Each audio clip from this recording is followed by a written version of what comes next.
wasn't completely sold on Destiny until I finally got a chance to spend a couple days with the beta, and I suspect that a lot of you are going to feel the same way. But after evolving my hunter to level 7, exploring every available nook and cranny of the gorgeous tower, slowly raising my KD ratio after a couple dozen rounds in the Crucible, and having a few wonderfully unexpected multiplayer moments, I was once again reminded of how Bungie helped change the console landscape with the Halo series, and how it aims to do the same again with Destiny.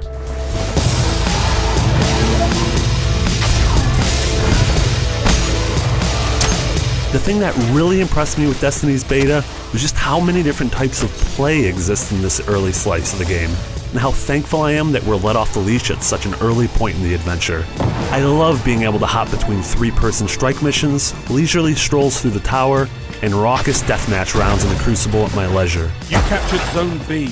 Destiny also managed to dangle that elusive just one more round carrot in front of my face with aplomb.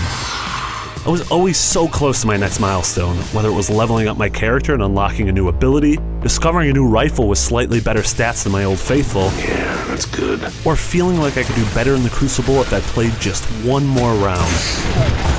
Speaking of Crucible, while I really dug a majority of my time with the PvP maps available in the beta, I was a bit worried about how imbalanced matches seemed to get once vehicles were included. First Light, a larger map set on the surface of the moon, is the only one of the opening set that houses vehicles, and their presence changed the flow of play in a way I wasn't a huge fan of. Tanks felt overpowered partially because of their ability to tear you to shreds, but mostly because of how they left you without a whole lot of options. Without the ability to mount an opposing tank and rid it of its occupants, it felt like far too much importance was placed on hoarding vehicles and not enough on sheer shooter skills. Obviously, this could all change with a few pre-launch tweaks under the hood, but given how balanced and revolutionary the vehicle play in Halo was, I was expecting a little bit more from Destiny's mounts. Still, Control, Destiny's take on classic King of the Hill mode, is a blast, and I can't wait to check out what other modes Bungie has in store for us. Zone C secure. Here's to hoping that a few of them eschew from the genre classics and really try something new. And while I appreciate the cooperative nature of strike teams and classic chaos in the 12-player Crucible match, it's Destiny's more subtle multiplayer touches that left a lasting impression on me.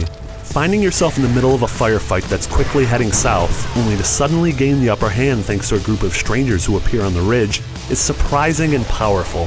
What's even more is the sensation you feel when they simply move on without ever giving you a chance to say thanks, and the thought that you'll most likely never run across those specific players again. Like stumbling across a fellow wanderer in Journey, or summoning in a random player to help you out in Dark Souls, there's a power in Destiny's moments of anonymity that few games are able to attain. The one thing that Destiny's beta failed to do is convince me that its story is anything more than an inoffensive but generic science fiction tale. While the game starts off on a great note with a cinematic that sets the stage, your ghost will guide you, followed by a nice dose of mystery about who your guardian is and what their role in the world might be, the story isn't what's compelling me to keep playing. Obviously, the studio could be playing their cards close to the vest in the beta, but I would have really loved some sort of interesting story event that really got its hooks into me. But regardless of all of this, Destiny's beta did an incredible job of cluing me in on the foundation and core tenets of the game, and showing me a glimpse of what Bungie has in store for us come September. We've seen some snippets of late game content, and let's just say that the beta is just the beginning of our journey with Destiny.